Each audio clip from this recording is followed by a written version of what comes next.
the UK. UK being the second largest market after US for Indian tech export, and the relationship keeps getting stronger year after year. To explore more of the tech opportunities in the UK, I would like to extend an invitation to Mr. Shivendra Singh. Mr. Shivendra is VP and Head for Global Trade Development at NASSCOM to anchor the discussion. Welcome, Shivendra, and thank you for your time for joining us. Over to you. Thank you. Thank you so much, Harsh, and a very, very warm welcome. Very warm welcome to all our guests. I understand it's a record number, 1,500 plus companies and 3,000 plus registrations. It doesn't get bigger than this. And a big thanks to our partner country, who is right now in terms of United Kingdom. We have an extremely good engagement with GIT. And thank you so much, Vikram Singh, for really moving this relationship by leaps and bounds. We truly value this partnership. Today is an exciting day because we've just finished with Germany and we've moved into Britain. And Harsh, as you rightly said, it's the second largest export market for us. And, I just go back some time back when we were doing a session. I request everyone to be on mute, please. We were doing a session with the then Secretary of State for Trade, Liz Truss, who is now the Foreign Secretary. And we said, what next? Because, we've been growing by leaps and bounds. India is the second largest source of FDI for UK. We are the second largest, in terms of UK is the second largest export for us. So we said, how do we double the bilateral trade? And, it stands at 25 billion pounds, with the technology sector being the linchpin of that. So we have more than 850 companies, Indian companies present in the UK, majority of them being tech companies. And we have 100 global capability centers from UK being present in India. And with the last report that we had in terms of strategic review, it shows how the sector has really performed well in these trying times. We have an export number of about nearly $180 billion. We're growing at about 15% CAGR. And we've had 42 unicorns. We are the third largest ecosystem in terms of startups. And just last week, we had a session with some of the large companies. And, they had created 10,000 jobs in the UK and are focused on new age technologies in terms of innovation, AI and 5G.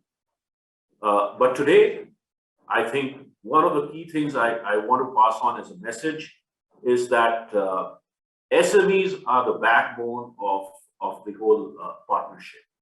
And for the companies present here today and to our partners in UK, we are going to just be announcing, 20 company launchpad in Canada, creating 200 jobs.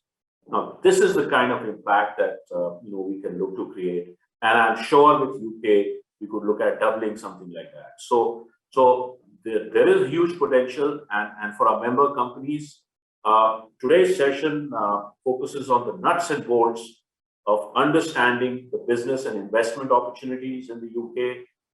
You also have focus on visas, immigration, handholding sessions.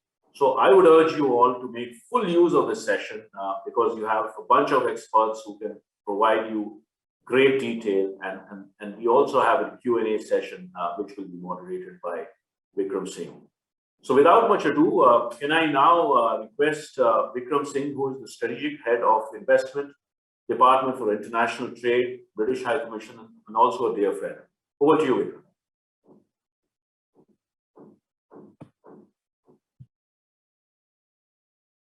You're on mute, Vikram. Sorry. Can you hear me now? Thank you, Shivendra, for this very warm welcome. And it's always a pleasure to partner with you and NASSCOM. I think it's your leadership that has led us to reach at this such an amazing level of relationship and deliverables. So thank you once again. And good evening, everyone. We are very delighted to be partnering in the NISC event with NASSCOM. We've done that in the past as well. And Shivendra, as you rightly said, UK is the second largest market for most of your members and most of the technology investors. It is a big strategic market after the US. And our job here at Department for International Trade is very simple. We want to help you set up and grow in the UK. Please bear in mind that we are a UK government department and therefore we are not commercially driven. Any help that we provide to you comes absolutely free of cost. And I'm going to talk about that a bit later in the day. Macho, can you please put up my slides? I can't see them. Shivan, can you see my slides? I can't. Can you move to the next slide, please? So, okay, all right. I think in terms of just some quick facts on the UK market, right? First in Europe and third globally for growing and scaling up businesses. And this is just very perfectly relevant for this audience. As Shivan, you rightly mentioned, there are SMEs who are looking to grow. We are obviously happy to support. First in G7 for research, impact, and reach. First in G20 as a globally connected economy, right? And second in G20 for ease of doing business. So it typically takes 5 working days to set up your company. And of course, needless to mention that we are here to support that. And fourth on the Global Innovation Index. Next slide, please. A very established economy. UK will be the fastest growing advanced economy in 2022 this year. It's going to be a very exciting year for us. It's amongst the best countries in the world to do business. There are a number of reasons for that. I've already given some of the stuff in my previous slide. I'm not going to go through that again. But in terms of the UK's regulatory and legal system is renowned, very well renowned. And also it really well aligns with ease of doing business as well. The interesting bit is UK is ranked as the 4th most favorite investment destination for CEOs in 2021 by PricewaterhouseCoopers annual global survey. And also, of course, it is also 3 out of the top 5 Europe's fastest growing companies are based in the UK. Some interesting facts there. Moving to the next slide is the tech sector, which of course is going to be very relevant to all of you. The gross value added is about 149 billion pounds, and of course, when George talks about his presentation, he can also give you throw some more light on, what the UK stats look like. Tech expanding 2.6 times faster than the rest of the UK economy, which means that, of course, UK, I don't know how many of you know or not, but UK is also the capital of artificial intelligence in Europe.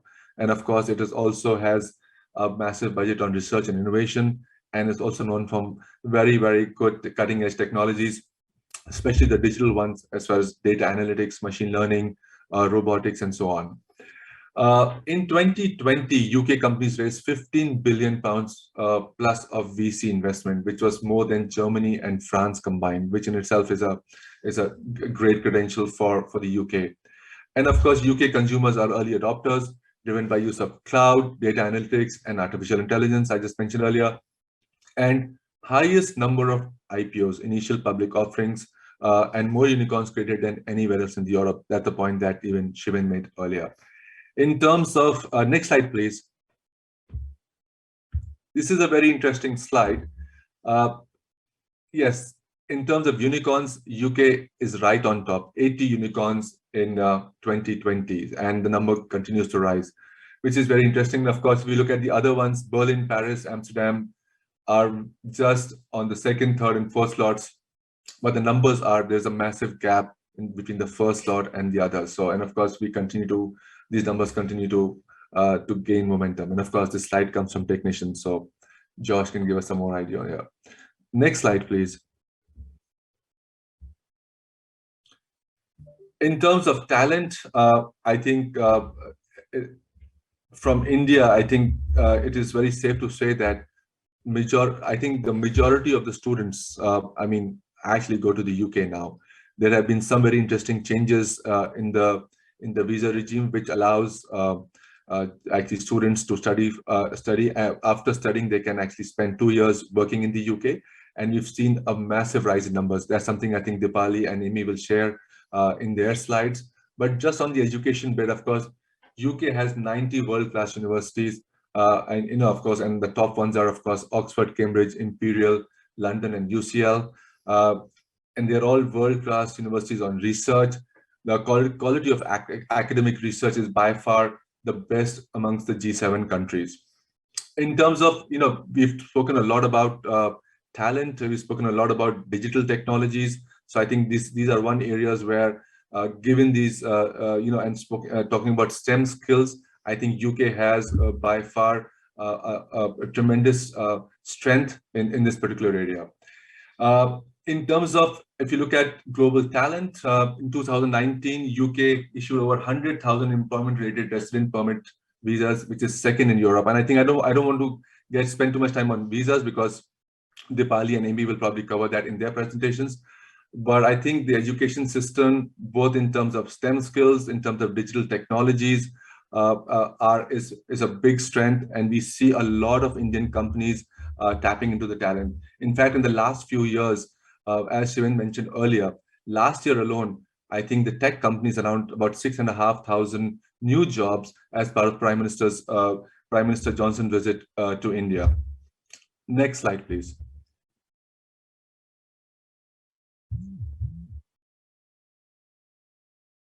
Next slide, please. I'm just going to talk about in my next slide about living in the UK. I think UK has always been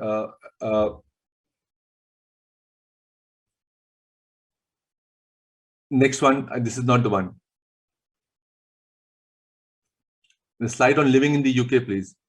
Anyway, I'll just talk about it. I mean, I think if you look at the experience of Indian companies and Indians living in the UK, apart from ease of doing business, I think that what UK offers is a complete experience, of living there, of enjoying the ease of being in the UK, world-class education for your children, and we always keep getting this feedback year on year from all our investors that I think the one thing that stands out for the UK is that is the experience of just living there is just far better than any other country in Europe. So that's just amazing. I wanted you to see that slide. Unfortunately, it's not coming up, but that's such it. And lastly, who are we as Department for International Trade? As Shivendra mentioned, so we have three possible remits. One, of course, is trade policy, which is, so there is, I'm sure many of you are aware that UK and India are already in the first round of discussions have got over on the free trade agreement. So trade policy falls under our remit. The second one, of course, is exports win for British companies coming to India. And the third one is where we help Indian companies set up and grow in the UK. So right from getting your company registered, getting you introduced to tax advisors, getting you consultation on legal, how to set up, what sort of a legal entity you want to set up, plus providing any guidance on visa and immigration. We have our colleagues Deepali and Amy, and how to sort of get you embedded in the community there. All of that we can provide while you're sitting here, including, if you're looking for office spaces, cost-effective solutions, co-working spaces across the UK, whether it's in London or outside, we have multiple options to choose from. I'm just going to pause here. I can go on and on. I'm just going to pause here, and I'm sure that later when we do the Q&A session, we'll be able to answer as many questions that you have. Thank you so much. Now I'm going to just invite, let me very quickly introduce the next lineup of speakers. Josh Winfield from Tech Nation, thank you for coming in. Then we have Deepali Negi and Amy Wheeler, my colleague from the British High Commission from UK Visa and Immigration. Would you want to just quickly say hi, and then Josh, over to you. Brilliant. Thanks very much, Vikram. Good evening, everybody, or afternoon and evening where you are. It's slightly odd. It's still just about the morning here, but thanks very much for having me. I'm Josh from Tech Nation, and I lead the Global Talent Visa team. I'll be introducing who Tech Nation are, taking a little bit of a deeper dive from what Vikram was saying about the state of the UK tech sector. It's an exceptionally strong and growing sector, and then concentrating on the different immigration routes available to tech individuals and tech companies resident in India and indeed across the world to come and access and work in that tech sector. I'll be focusing particularly on the global talent visa, as that's my area of expertise, but touching on a number of different routes that you may want to follow. Amy, Deepali, I don't know if you want to say hi before I get started. If not, I'll start my slide.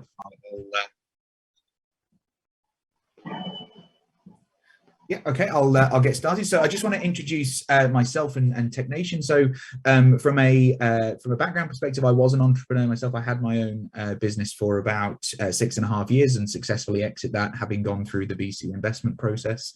I've then worked in a number of tech startups across music tech, ed tech, and indeed mapping technology since then, prior to running a business accelerator here in the UK, and then before coming to Technation. So I'm very much a lover of the tech space, very much a lover of the UK tech sector, but I've also done a huge amount of work working with business accelerators in India, particularly in Delhi and Chennai as well. So it's a pleasure to be able to talk to you. If we could jump forward one slide, please. And one more, sorry about that. I forgot there was a picture of my face. Brilliant. So I just want to focus on before we go any further, expanding on some of the areas that that Vikram was talking about and that were covered at the beginning of this call around, well, why the UK? And whether you are, I think it's fair to say that whether you are a huge tech business or a relatively small SME, the UK tech sector is an exceptionally abundant ecosystem to not only relocate into, but to grow in as well. And so some of the things that have been touched on, my slide is slightly erroneous here. It says there's 100 tech unicorns. There's not 100 tech unicorns, but there are 115 unicorns in the UK at this moment in time. I believe there'll be 116 by the end of this month. And so it's a very, very rapidly expanding business environment, not just the tech sector, but generally from a business perspective and from an investment perspective that I'll touch on in a moment. The UK is a phenomenally well-funded area. Now, there's a number of different reasons for that. The COVID pandemic has sort of diverted funds from other areas that haven't been possible. And so the business ecosystem has benefited as a result. But certainly it fundamentally means that the ground that we're planting in is exceptionally productive and it's exceptionally fertile. And that sort of stems out across all different areas. So there's a lot of different tech unicorns, a lot of investment from elsewhere in the world choosing to base itself in the UK and particularly London as well. And there's no sign of that stopping. And so Vikram very, very rightly talked about $30 billion of inward investment in 2021, which was a huge figure. And unprecedented and beat the previous record set in 2020, which was $15 billion. So 100% growth year on year from 2020 into 2021, to the point where in December, when we were reporting these figures, there was already $8 billion in dry powder ready for investment in 2022. And we've taken a quick look at the figures already. And in January and February so far, a further $6 billion has been invested in UK businesses, with around 40% of that specializing in tech of all sizes. Now, that's a really interesting point, because if you look at my third fact in the middle there, about 50% of all invested capital last year was in what's kind of termed as mega rounds of $100 million or more. And that could sort of suggest that the investment landscape is more tuned towards the larger businesses, but that really isn't the case. You know, yes, okay, about 50% has been invested in those mega rounds, but what we've actually found from the angel and the VC and the seed funding community here in the UK is very much like the rest of the investment landscape. They're all well equipped and are indeed investing in more and more businesses at that earlier stage with more pioneering technologies, with perhaps a slightly higher level of risk. There is that much higher level of risk being entertained. And that's particularly true with immigrant founders that are coming to the UK as well. And there is an exceptionally strong and vibrant network of immigrant founders relocating to the UK, as well as those that are relocating to work in established UK tech businesses. And so perhaps this is not surprising when there's been a huge amount of investment coming in, and that's continuing well into 2022, that towards the end of 2021, the tech sector itself was valued at $592 billion in the UK. Now, we know from valuations already estimated that figure is likely, if the UK continues on its growth trajectory, to be in the 700 billions by the end of this year. So an exceptionally strong growth year once again. And that is testament to not only the businesses that are already here in the UK, but those that are considering relocating and those that are going to make that move either to expand operations into the UK or relocate their operations altogether. And what I love about this is we've talked very much, or I've talked very much about what's happening at the beginning of the cycle, you know, what's here to help businesses get started, what's here to help businesses sustain and grow and get onto those scale-up trajectories. But what I like is that the support at no point really stops, with over $80 billion achieved at valuation for businesses that have exited through IPO. So there is that really strong sort of trajectory through all of the different growth stages of businesses, particularly within tech, right the way through to those really grand ambitions of exit at IPO. So we've got a very, very strong, very nutritious tech sector. We've got a very, very supportive ecosystem with some of the most high-profile accelerators and support organizations, of which TechNation is one, and I will explain a little bit about that in a moment, ready to welcome you and support you, regardless of the stage you're at, regardless of whether you are a UK business or an Indian-based business, or indeed if you're based anywhere. So we're well-funded, we're ready to welcome, and we've got an exceptional support network that continues both as a person for your own professional development and from a business perspective. And what I like about that is that's not just about safe or traditional technologies, but that adds actually for emerging technologies. And so by far and away, our priority as TechNation, our priority as the UK, is on is on a balance of both of these established and fledgling areas. And so AI and machine learning continues to be a heavily invested area in the UK, both at a macro and a micro level. The UK has an ambition to be a technical and scientific superpower within the world. And the only way that we're going to do that is to have this fantastic funding and supportive ecosystem for those businesses that are starting out and pioneering these new technologies. And so it's no surprise to see that AI and machine learning businesses are really establishing a presence, not just in London, but I think it's very, very indicative. And those of you that have traveled to the UK or know of the UK will know that a lot of business tends to sort of just exist within London, and it's a bit of an ecosystem on its own. But what we've noticed is that AI hubs are establishing themselves in places like Manchester and Glasgow across the UK, which really suggests that AI is becoming a nationwide priority. Beyond that, we actually lead the world in terms of medtech and edtech as well. So any kind of medical technology, any kind of education technology, those are some of the highest funded areas in the UK last year. And then similarly, and perhaps not surprisingly, given the strength of the legal system going back hundreds of years, law tech and fintech, particularly with London being the largest financial hub in Europe, continue to be very, very strong. So these are by far and away not the only four areas that people are investing in or that are receptive, but they're certainly probably the four strongest growth areas that we have within UK tech. And so how does this translate from a jobs and a skills perspective? Well, if we can jump to the next slide, please, just to sort of contextualize that a bit more. This is a slide that's heavier on data than I would perhaps like, but I think it's very, very indicative of the kind of roles that we have. Now, this is just a very, very small snapshot. This was of available jobs in the City of London in a particular week. So it's not just in the UK, but it's within London. And so you look at those jobs, by far and away back-end development. A lot of UK firms and a lot of tech firms in general across the world are really having a struggle to find and sustain development and engineering talent. So those roles are really out front. But when you look at the different types of roles that are listed there, right the way through from back-end development, iOS development, even through to administrative and management roles like accounting, human resources, BI, etc. Whether you are in a traditionally technical role or a more business role within the tech sphere, there is an equal level of demand right across the UK for all of these different skills and specialisms, whether you're planning to relocate as an employee or planning to relocate as a founder.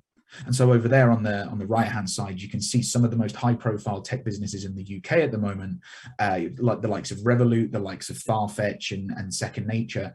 They're some of the most rapidly expanding businesses that are based in the UK. They're building their teams in the UK.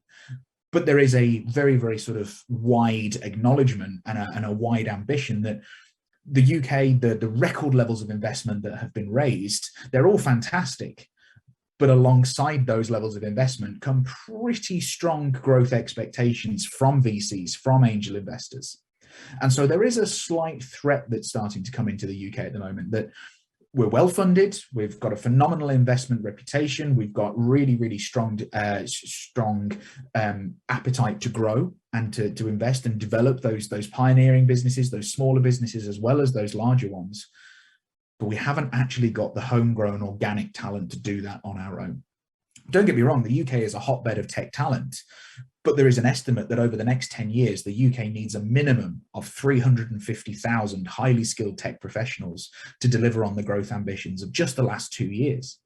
And so quite literally, we have to look outward. We have to throw our arms open even wider to the phenomenal skills and talents of individuals from across the world. And that particularly includes India. And I'll explain a little bit about just how many global talent visas have been awarded to Indian nationals over the last 2 or 3 years.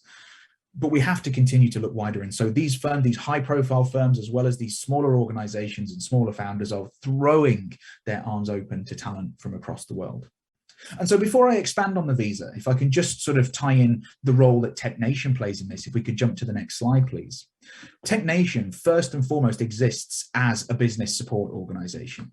And it's been established in different guises around about 10 years now. Fundamentally, it exists with the express intention of supporting and growing the UK's tech sector.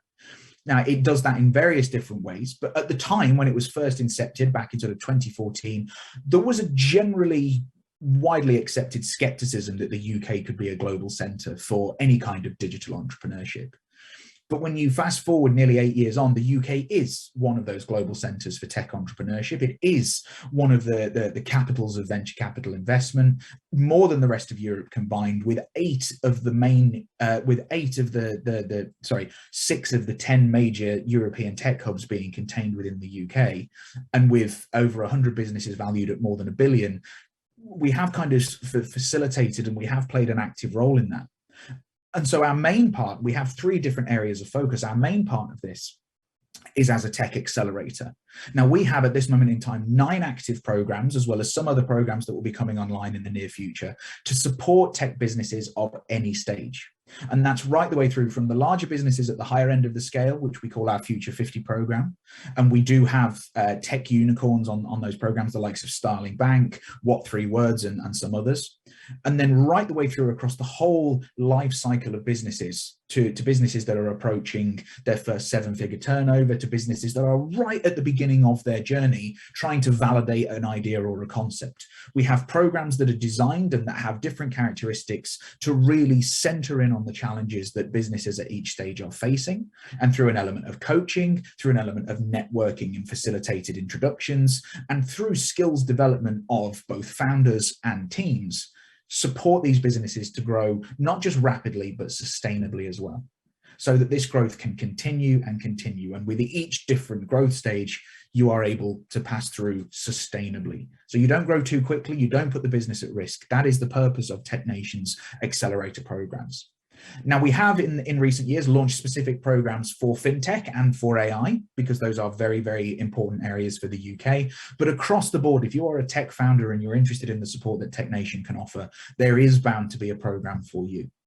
So our programs is one of the main areas that we support, and I would encourage anybody to reach out with any thoughts on what they may wish to understand, or whether they'd like to get involved. Beyond that, we also do an awful amount of commissioned insights reporting. And what that means is the likes of PricewaterhouseCoopers, large audit and accountancy firms, and indeed the UK government, in preparation for the fantastic trade deal we've put in place with India, we do an awful lot of commissioned insights reporting on the state of the UK tech sector, the number of active roles, the growth trajectory, the amount of investment. A lot of these figures, they come from us and they come from our insights team, because we truly are one of the main barometers of the UK tech sector and ecosystem. And then finally, and most important, I would say, is we look after the global talent visa. Now, the global talent visa, I'm going to explain a little bit more about in a moment, but fundamentally, the UK government and the UK government's Home Office are obviously the only body that can award visas across any different immigration route. But certainly in respect of our ambition to be a technical superpower, the intention has always been that the government outsources expertise in particular areas. And so in respect of the global talent visa for digital technology, the UK Home Office says to TechNation, you guys are the tech experts. will you handle the applications and make endorsement decisions on the basis of individuals' technical skills? And so that is where we come in. That is the team that I lead, and it's, as far as I'm concerned, the best team in TechNation. And so if we can jump to the next slide, please. First and foremost, the TechNation visa, as I will call it, because to give it its full name, it's the Global Talent Visa for Digital Technology. It's a bit of a mouthful. And so the TechNation visa is a little bit more straightforward. It's established and it's been set up in support of Britain's ambition to be a technical and scientific superpower, and it allows those with a very, very high level of skill and talent across the tech sector to live and work in the UK. It is an exceptionally flexible visa that allows you to relocate with your spouse and children. It gives your spouse the right to work in the UK just by virtue of you having it. And it allows you the freedom to move around the sector in the UK to take any opportunity that you may wish. So it's not like many other immigration routes that tie you to a particular innovation if you're relocating as a founder, or a particular role or organization if you're relocating as an employee. Historically and traditionally across a lot of immigration routes, if you're promoted, if you want to change jobs, if you come over here as a founder and then an investment doesn't work or a business doesn't work, then your leave to remain in the UK has been under threat. Not the case with the Global Talent Visa. This allows you to move around, change jobs, decide you want to be a founder, even go to a UK university without ever having to update your immigration status. So it is an exceptional... Josh, if you could kindly close it quickly. We're running out on time. Yeah, no problem at all. No problem. So it's an exceptionally flexible visa that allows you an unprecedented level of flexibility in the UK. If we can jump to the next slide, please. So there's two different pathways to do this. If you are if you are somebody established in your career, somebody that has got a long track record working within tech and delivering impact and innovation, then you can apply under the exceptional talent pathway. If you are earlier in your career and you are perhaps having a strong academic record, or you're making early waves in a tech business, you can apply under exceptional promise. So this is designed for anybody, regardless of where they are in their career. The only difference in the visa is if you are coming in under the exceptional talent pathway, then it's a 3-year visa term. If you're coming in under exceptional promise, it's a 5-year visa term. And under both of these different pathways, there is UK permanent residency at the end of it. And so my final slide, and then I'll wrap it up. If we can jump to the next slide, please. The numbers. So this is not a high volume route. This is designed for those with a very, very high level of skill. It's across the tech sector in general, whether, as we said, you're in a development or an engineering role, or whether you're in management, marketing, operations. Anybody that's working within tech can apply. Over the last 2 years, we've had about 4,500 applications, and we've endorsed about 2,500 of them. And of those 2,500 endorsees, there's a representation across 94 countries. But what's great, and what I said a little earlier on, is of those 2,500 that have been endorsed, about 25% are from India. So we have a very, very long-standing relationship, and we have a huge number of exceptionally talented individuals from India relocating. And so in summary, the UK tech sector remains and is a bastion for investment. It is a great place to live, learn and lead in UK tech. It's a great place to start a business. It's a great place to work in tech. There are a number of different routes, the Global Talent Visa being an exceptionally flexible one. But if you're a founder, there is also the Startup Visa and the Innovator Visa. These are tied to innovations that you already have. Or if you are considering relocating as a student in tech, there are student visas and there are skilled worker visas available to you that attach you to different roles as well. I am conscious of time. Apologies, I have gone over a little bit. I'm going to hand over to Amy and Deepali from UKVI to sort of put a bit more meat on those bones and expand on a few of the details. But thank you very much for listening to me, and I look forward to taking your questions in a short while. Thanks, Josh. Over to you, Deepali, and Amy. You have 5 minutes. Thanks a lot. Amy, you have 5 minutes. Hi, good evening, everyone. I will quickly introduce you all to Amy, who's come from the Home Office, and she's based out of UK right now in India. Amy can quickly give you the stats about the visa routes, and then I can start my PPT. Amy, over to you. Absolutely, thank you. Thank you, Deepali. So my name is Amy Wheeler. I'm the Regional Communications Manager for South and Southeast Asia. Deepali will be going into a bit more information with you about visa routes, but I just want to give you all a quick overview of the recent statistics that we received last week, and show you just what an important market the Indian nationals offer to the UK. So Indian nationals continue to be the top nationality in the skilled work category, accounting for over 2/5 of visas granted. So that was 43% of visas granted in the latest statistics. They also saw the greatest increase in skilled work visa grants from 2019, increasing by 14%.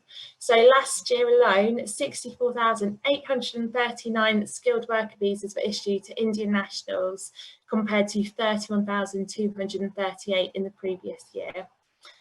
So I will pass you back to Deepali, but happy for any questions at the end of the session. Thank you.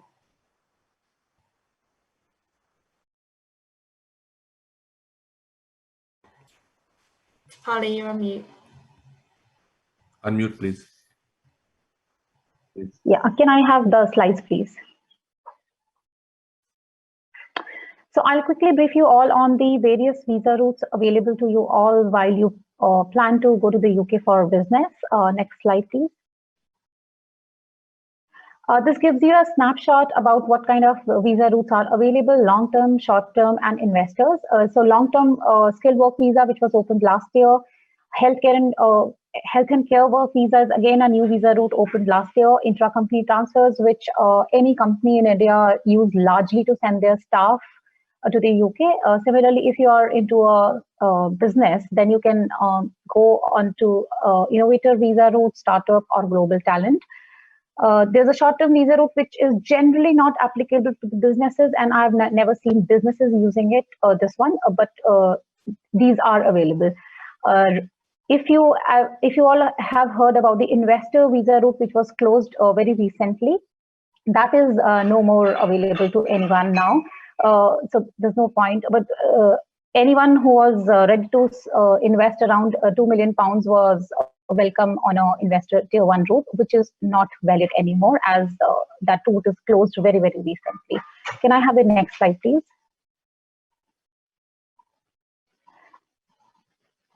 So this slide gives you a snapshot of what is coming up, what you can expect in the future. There are a few routes which are going to launch within this year, like high potential individual route, scale up, improved innovator visa route. So the innovator route which is there will be improvised so that more investors can go through this route. A young professional scheme and global mobility route. These will be introduced within this year. Next slide, please.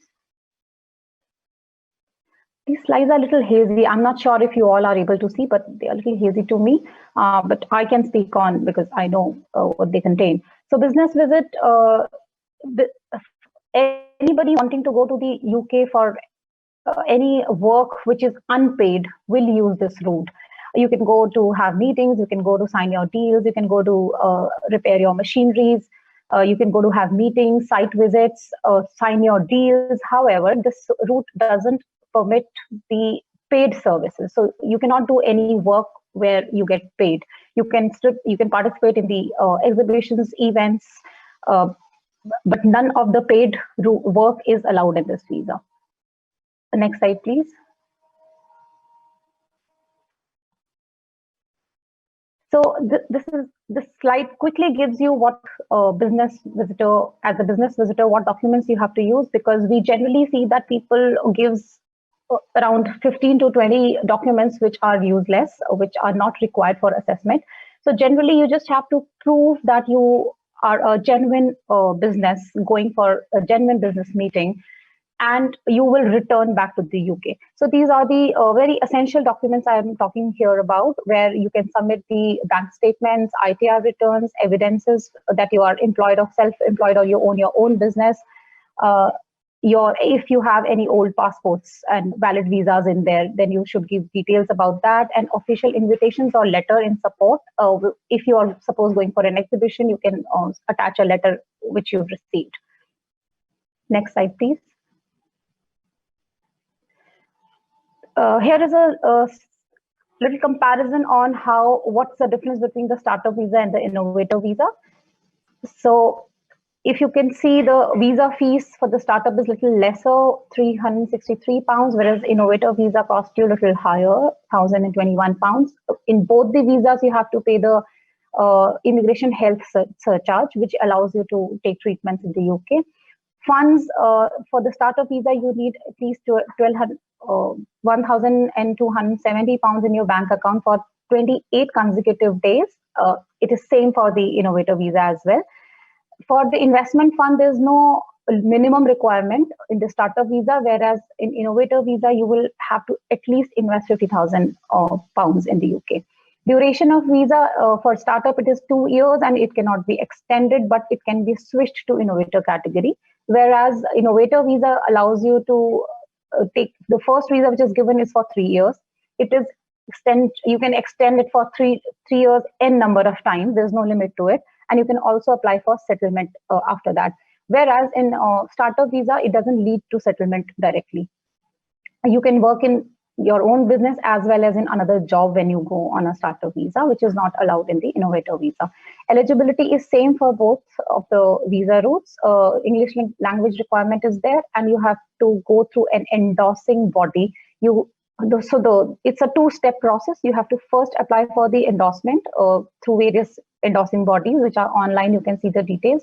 Enroll in the program. Once you get the endorsing letter, then you can apply for the visa. So UKVI process comes as a second step. Like Tech Nation, you heard Josh, they are one of the endorsing bodies, but for different visa route. Next slide, please. Deepali, if you can just brush it up a bit, please. Yeah, representative of overseas business, you can set up your business or branch or subsidiary in the UK through this route. The visa fees is £610 and you have to pay IHS. You get the visa for 3 years, extendable by 2 years. After 5 years, you can apply for settlement. Eligibility is you have to be holding a senior position in the company, but less than a majority shareholder. Global talent, next slide please. Global talent visa is for the leaders of academia, research, arts, culture, and digital tech.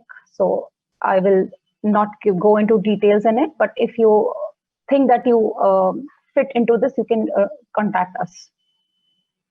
Next slide, please. The UK point-based system. These are the routes which are upcoming, as I said earlier. So again, they will all be launched within this year. Next slide, please. Future services shows, this is a very, very small snapshot of what future holds. You will be having, the future holds like universal permission to travel. There will be electronic authorizations and e-visas in the future, which we are expecting to come within like 3 to 4 years of time. So the system will be all digitalized and e-visas will be introduced. Next slide, please. Future is again the biometrics you reuse, where you don't have to give your biometrics again and again. So that will make the life easier. Last slide is thank you.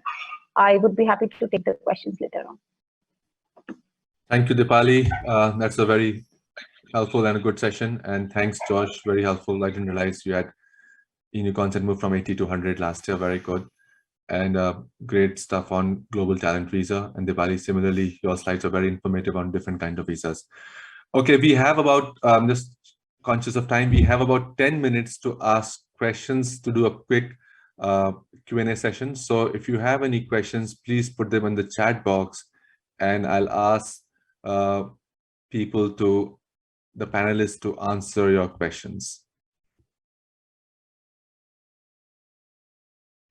No questions so far. I mean, Macho, can you just check with the audience because we can't see them? So it's...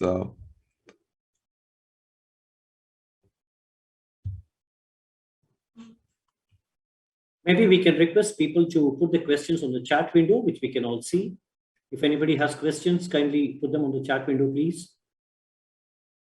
Yes, please do that.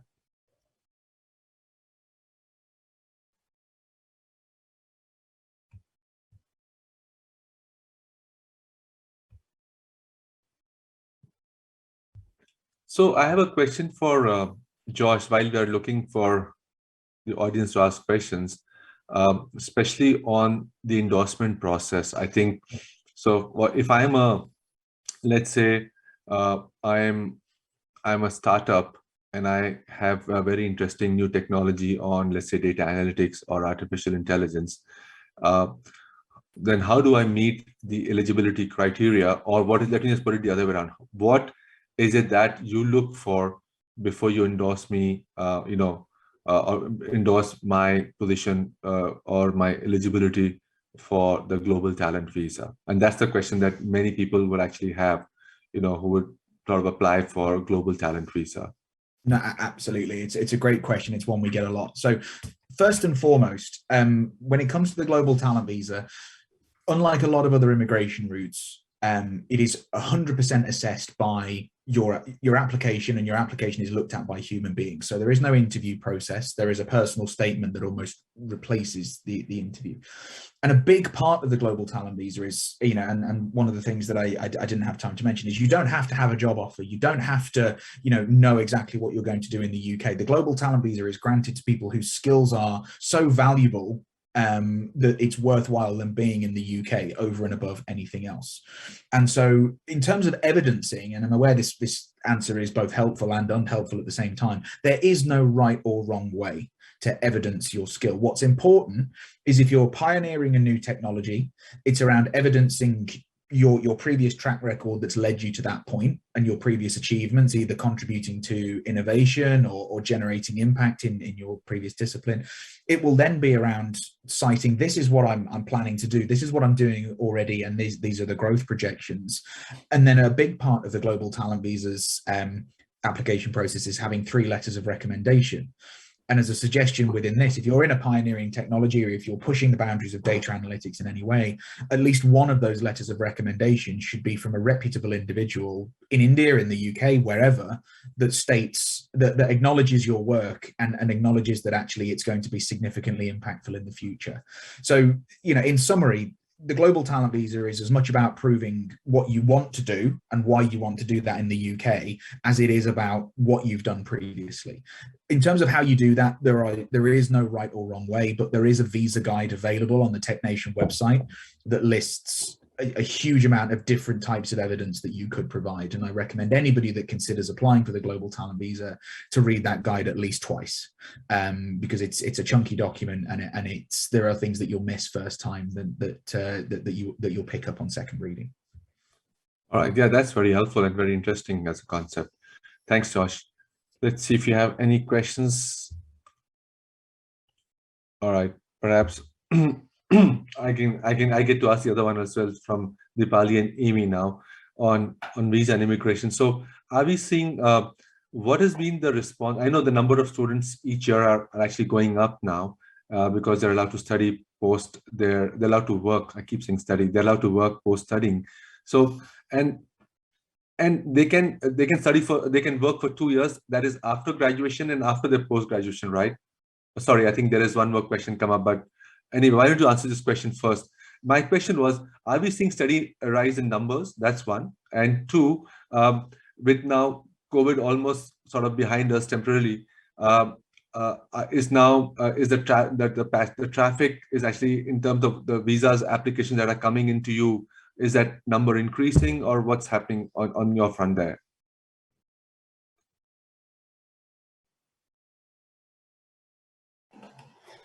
Yep, I'm happy to take this. So when we had the latest statistics last week, it was actually really, really promising numbers. And the numbers for visit visas were actually really, really close to pre-pandemic figures, which was absolutely fantastic. We're not quite there yet, but we're definitely getting there. Regarding your question about students, again, students show such a similar pattern to the pattern that skilled workers are showing, and we have seen such an increase. So last year, I'm just trying to get the statistics up now, but last year I think it was almost a 100% increase on students, and within that we had I can't remember off the top of my head, but we had most of the market for graduate routes, for Indian nationals joining the graduate route last year. So they had a really, really promising number of graduate route. And I think that reflects in the numbers for students as well. So really, really promising figures. Like if you give me a second, I can share those with you. Sure, please do that if you have it handy. Yep. Yeah.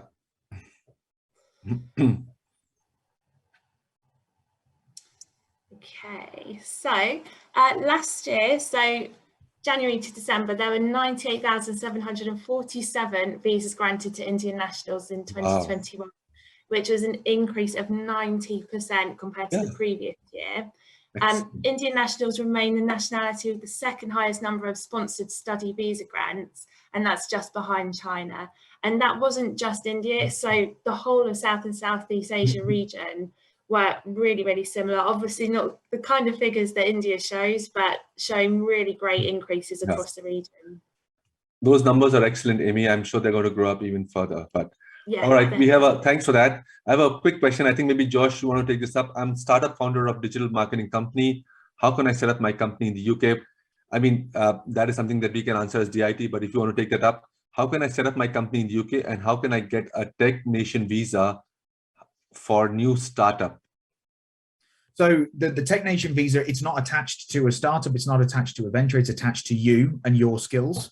And so certainly from a visa perspective, it will come down to your own skills, past experiences, etc., and it would allow you to travel to the UK without job offer, without establishing the business to begin with, which you could then do in the UK.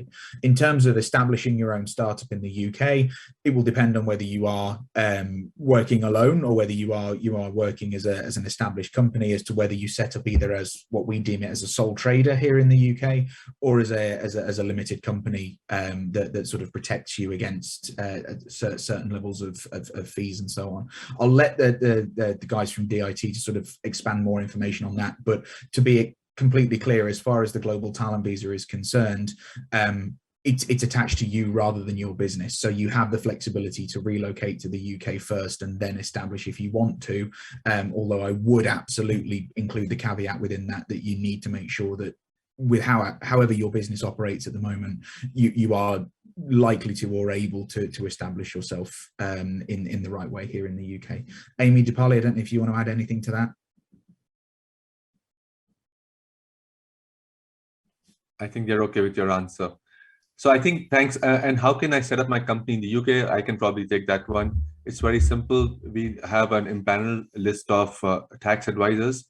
First and foremost, you need to get your company registered in the company's house, which we can help you with. You need to set up a bank account, which is important for you to get your business rolling. And you also need an address. You need an address to also set up a bank account, which is equally important. So these are three things. And of course, what sort of a legal entity you want to set up, that we can get you advice on from our advisors. So these are 3 or 4 things that you need to get your company set up. And all of this can be provided, this support can be provided by us at DIT through our impaneled advisors. And it takes typically 5 to 7 days to get this rolling. So that's a pretty easy one. Feel free to please reach out to us, and we'll be happy to have a chat with you on how to set this up and give you more details around that.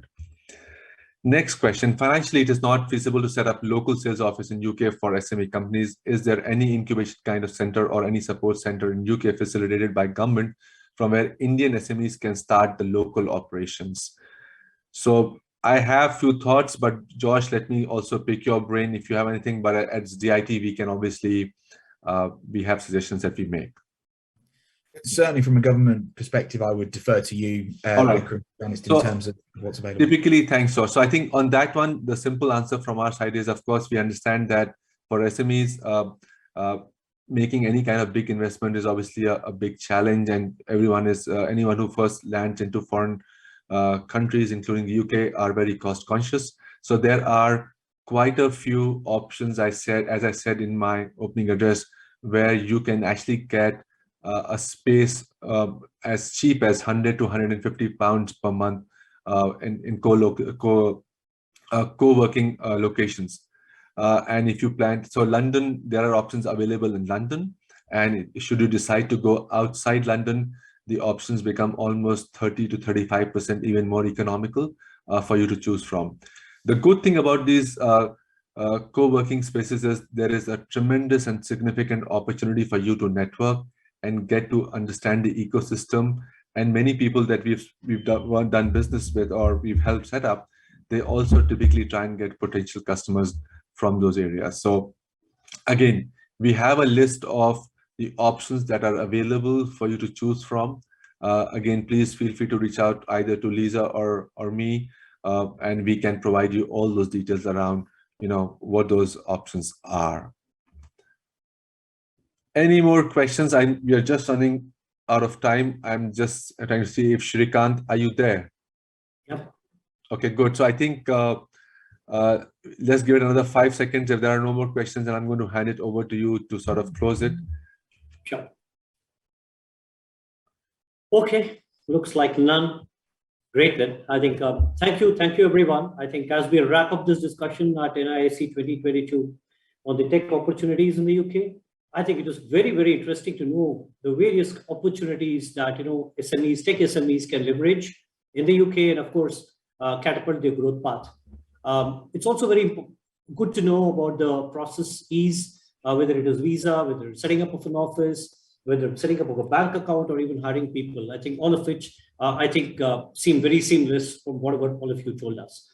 My sincere gratitude to Josh Winfield, Global Talent Visa Lead, a technician, for very well elucidating the processes and procedures in a very, very simple, lucid manner for all of us. A big thanks to Vikram Singh, Strategic Head, Investment, Department of International Trade, British High Commission, for being a huge pillar of support, as always, Vikram, and a big enabler of the growth of the tech SME ecosystem in the country. I would also like to thank Amy Wheeler, Regional Communications Manager, UK Visas and Immigration, and of course, Deepali Negi, Customer Account Manager for the South and Southeast Asia region, UK Visa and Immigration process. Both of you kind of, went around all the processes and made it as easy as possible for people to understand what they should do if they want to set up their business in the UK. All of it is very, very encouraging. All the inputs have been encouraging, and I'm sure most of the questions that people would have had have been answered. And of course, I will request the audience to get back to you if they have any questions and they are wanting to set it up sooner or later. And of course, how can I forget my colleague Shivendra Singh, Vice President and Head, Global Trade Development, for being the continuous pillar of support in the cause of tech SMEs and their growth in international markets. I'm sure each one of you who have been part of this session would have found it very, very useful, and have kind of got answers to most of your questions. With that, thank you very much all. Thank you, and over to the MC, over to you, Pooja or Harsh. Thank you, Shrikant. We will drop off now. Thanks a lot. Thanks, everyone. Thanks, Josh, Amy, Deepali, Lisa. Thank you, everyone. Bye-bye. Bye, everyone. Thank you.